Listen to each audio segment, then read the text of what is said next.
මං හිතන්නේ අපි දුෂ්කර කාල පහු කරගෙන යද්දී අපිව වචනකින් හරි දිරිමත් කරපු මිනිස්සුන්ට ස්තුතිවන්ත වෙන්න ඕනේ.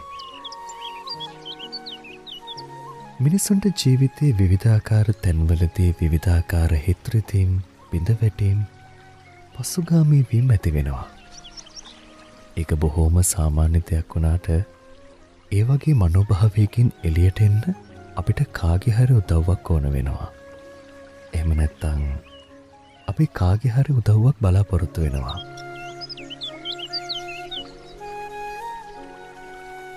ඇත්තටම අපිට මේ ලෝකේ හැම මොහොතකම තනියම ජීවත් වෙන්න බැරි බවයි මට හිතෙන්නේ.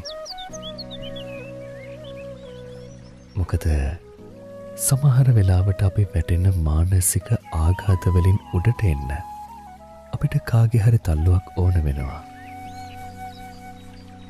ඉතින් එකම එක වචනකින් හරි අපිව දිරිමත් කරපු මිනිස්සු අපිව හරි පාරේ අරගෙන ගියපු කොටින්ම අපිව එක මොහොතක් හරි අහගෙන හිටපු මිනිස්සුන්ට අපි හැම මොහොතකම ස්තුතිවන්ත වෙන්න ඕනේ.